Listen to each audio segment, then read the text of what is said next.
All right, another week of New York Mets baseball is in the books, which means it's time for another weekly recap. But this time we're going to do it a little differently. Instead of just going over what happened in all the games, I want to focus more on the strategy and just my overall takeaways and just the big things that stood out to me throughout the course of this week, because this was a really big week for the New York Mets. If you enjoyed this video and you want to help support the video, you could always hit that like button. It's greatly appreciated.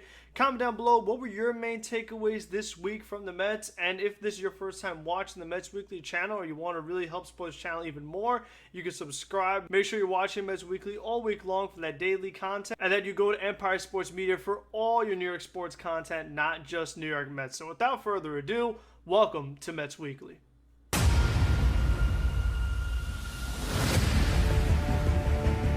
3-2, Vader swings and misses, strike three. He struck him out. 5 Met pitchers combined for the second no-hitter in New York Mets history. Even though this format is a little differently, we still are going to cover the good of the week, the bad, and everything in between. And things definitely start off good for the Mets in this series against the Washington Nationals, winning their first game 7-3. This was your typical Mets win. Max Scherzer was great. Francisco Lindor and P. Alonso driving in the runs. They've been doing that all season long. You see the importance of these guys day in, day out. Lindor and Alonso both have been MVP caliber players. Not only just Mets MVPs, but National League MVPs. I think there's a case to be made for both these guys to finish in the top 10. Then the second game, we saw Jacob Degrom make his return finally. And he was Jacob Degrom. He pitched absolutely amazing, and they gave him no run support. And then the Mets closed out the series on a really positive note. Chris Bassett with 7 scoreless innings. Daniel Vogelbach, a huge grand slam. And the Mets went to the 9th inning with a 9-0 lead. Michael Gibbons making his New York Mets debut. They acquired him during the trade deadline. And he had as bad a performance as you could have, giving up the 5 runs. And the worst part about it was the fact that Seth Lugo had to come into this game to get those final 2 outs, where Seth Lugo this past week or so has definitely been looking a little better than he was in the first half. So you want to keep Seth Lugo as rested as possible. We know his numbers are not good pitching on back-to-back days, so you wanted to have a fully rested Seth Lugo for the big upcoming Atlanta Braves series. And then in this big Atlanta Braves series, they got off to a good start as Carlos Carrasco, he gave the Mets 6 quality innings, only a 3-run ball. And then Adam Acevedo and Diaz, the 8-9 combination. That's talk about how important Lindor and Alonso are for the hitting. Diaz and Acevedo are that important for the bullpen. Both these guys have been absolutely massive for the Mets, pitching in all kinds of innings in different scenarios.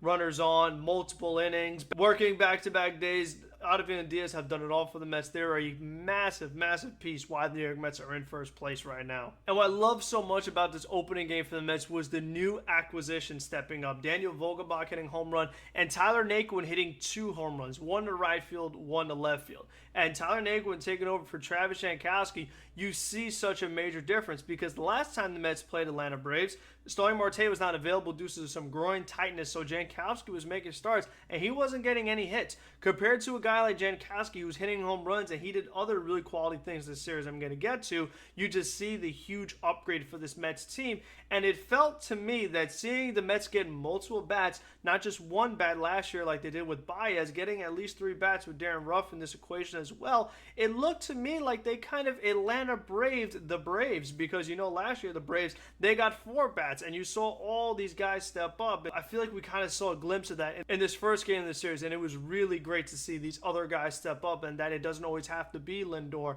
and doesn't always have to be Starling Marte. You could count on these other guys to give the Mets power as well. And you like to see the power, because we knew that was the Mets' biggest weakness offensively was the home runs. They didn't hit as many as you would like, but Vogelbach has as much power as anybody could have. I mean, a man that size, how could you not? Then the second game, this is the bad. Tom Walker was as bad as you possibly could be. It really was frustrating, because he's had a good year, but this is just not the time. If there was one start to not just absolutely stink up the joint, this was the one. I mean, you cannot do this against the Atlanta Braves. So it was extremely frustrating.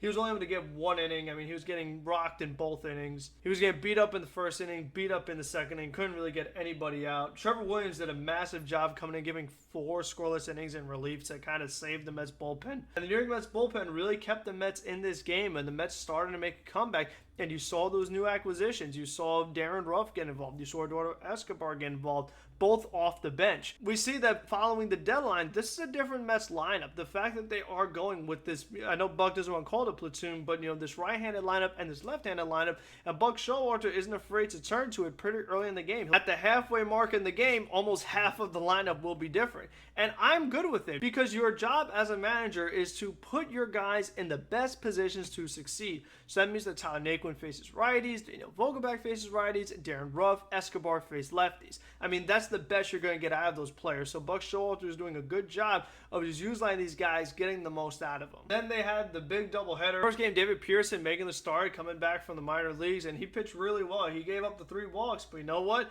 He threw up a bunch of zeros, and that's all you could ask out of your number 6 starter. And then the bullpen was a bit shaky. Seth Lugo giving up a couple runs, and the Mets really had to push Adam Ottavino because Seth Lugo was not able to pitch well. And then you had Johan Lopez. I wish I could put into words just how bad Johan Lopez was, just how frustrated I was, because again, the Mets had a big lead, and Johan Lopez was so bad he couldn't get out of the inning, and the Mets had to use Edwin Diaz, who is just so important to this team. I mean, anytime you could avoid using him and resting him, it can make such a huge difference, because I think my only concern with Edwin Diaz is I just don't want to see him get hurt or overworked, because they've just put him into so many high leverage spots. He got a 6-out save in the first game against the Braves. That was his first 6-out save of his career. So you just don't want to overwork him. He's having this historical season. You want to keep it that way, so you want him fresh every time he comes out. And the Mets followed up with a really good second game. Max Scherzer was absolute money. I mean, he was $42 million worth of money. Max Scherzer really a guy that you pay that contract for,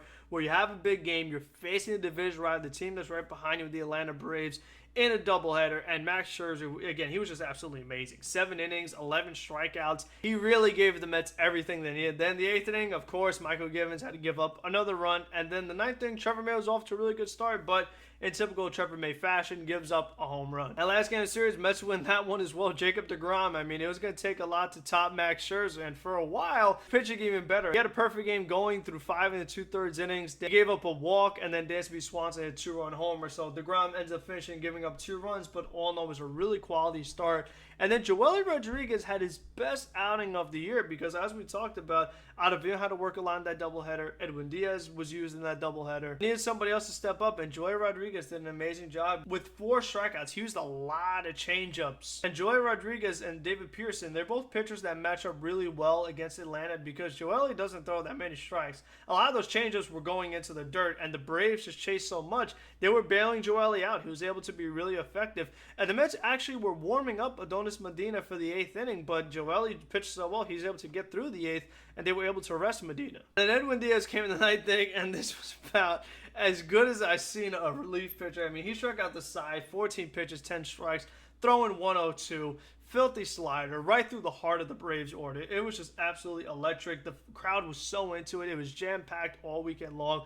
It was absolutely beautiful. Take care of the Atlanta Braves. Win that series 4 out of the 5 games. Really could have won all 5 if Walker didn't pitch absolutely terrible. If he was just like average, if he was decent, even if he gave up 5 runs, Mets probably could have won that game. So I'd love to have started there, but 4 out of 5, it's hard to complain. Other than the only complaint I really have of the whole weekend and just the week in general, it was the bullpen, and it was the Johan Lopez of the world, the Michael Gibbons.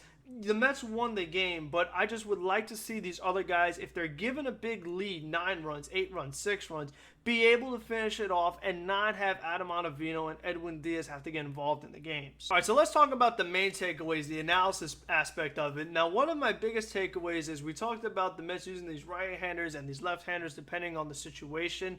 The one guy I don't think this is working for right now is Mark Hanna, because Mark Hanna does have reverse splits. He's actually hitting better against right-handed pitching than left-handed pitching, so that doesn't work out perfectly with Tyler Naquin. And also Mark Hanna, in his very limited plate appearance as a pinch hitter, has not done well either.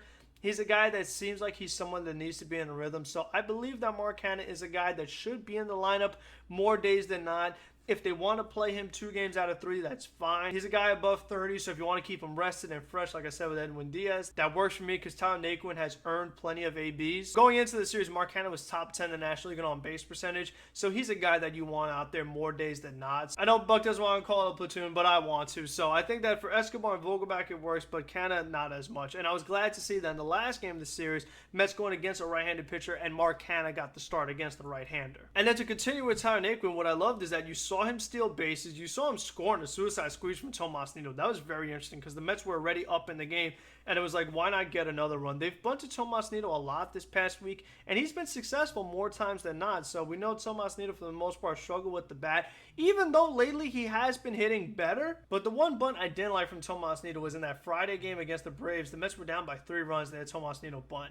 I don't love bunting while down 3 runs. Tyler Naquin gives plenty of speed. He also has a great arm in the outfield. We haven't seen it yet, but he does have a very strong arm, and he's giving them such better at-bats than Jankowski was, so I just can't say enough about how much of an upgrade that was. It's made a big difference, and I think for the rest of the season, it's going to be a huge difference having Naquin in there over Jankowski. I talked earlier about Joely Rodriguez throwing a lot of changeups in his outing. Trevor May's first outing back from the injured list when he was faced the Washington Nationals. Trevor May also used a lot of changeups, and I was glad to see that because I think he was a bit too reliant on his fastball. So even there is something else to think about, trying to change the game plan on a pitcher, and the scouting report can make a big impact. So I wonder if we do see both Joely and Trevor May continue to use more changeups. Now, Joey Cora has been great all year long. He's been a million times better than Gary DiSarcino. He's been very aggressive, but the one time this year where you're like, Joey Cora, what in the world was that? Was when he sent Luis Guillorme, who was one of the slowest runners on this team, against Michael Harris, who has one of the best arms in all of baseball, when they were down by plenty of runs. So that was the one thing from Joey Cora. It was like, that cannot happen. And you saw that when it came to facing Michael Harris, particularly on this last game of the series, the Mets had a couple opportunities to get a sacrifice fly with Nido at third, and they didn't send him because Michael Harris caught the ball. So I'm glad that Joey Cora learned from his mistakes and didn't make the same mistake twice. And then the other thing I find interesting about the way the Mets have been doing all this pinch hitting is how early they're willing to do it. I mean, we saw Daniel Vogelbach get pinch hit for in the 4th inning in this last game of the series, and I get there were a couple runners on base, so that was a really big opportunity for, and the lefty on the mound, you feel like, okay, Darren Ruff could really give us a big lead here. I feel like Vogelbach has been so important for this team. It's like I want him to be in the game a little longer than just the 4th inning, and it's going to be different for every team because the Braves have 3 left-handers in their bullpen. Not every team does. You won't see as much of a guy getting pinch hit for so early. I mean, the fact that the Mets knocked out Spencer Strider so early in the game also had a lot to do with it. And I just love that the Mets have continued this approach that they did in the beginning of the season of working pitch counts and putting the ball in play. Them knocking out Spencer Strider so early was absolutely massive because Strider's been very good for the Braves this year, and for him to have 80 pitches in the 3rd inning was beautiful. And then putting the ball in play, the Braves had plenty of errors in the 2nd game of the doubleheader. They also had some mistakes in the infield in the last game of the series. So just putting the ball in play, make the defense make a play, and when the Mets face the Phillies, that's got to be the game plan. Just put the ball in play and let the Phillies mess up. So I just love that they have that approach. Vogelbach is knowing those guys where he's taking a lot of pitches, he's working counts. Same goes for Ruff and Naquin. So they just have a full team philosophy. So the main thing I'm looking for this week is to see how the bullpen pitches, particularly, like I said, the non-Acevedo and Edwin Diaz guys, and how do they utilize Acevedo and Diaz? Are they going to push them again if it's not against the Braves? I didn't like Acevedo throwing 30 pitches when you're up 6 runs, but with the way these other guys pitch, I feel like the Mets had no other choice. The good news is, it looks like Joey Lucchesi is actually progressing along pretty well. Same goes for Tyler and Miguel. So those are 2 guys that could be welcomed additions for this bullpen. I want to see Adonis Medina get a fair chance in a fairly high leverage spot, just see how he performs and see if he's an arm that the Mets could count on, because I just do not want to see Johan Lopez on the mound anymore for this Mets team. It just absolutely cannot happen. So again, make sure you guys are watching the daily content. You go into Empire Sports Media, and until next week, let's go Mets.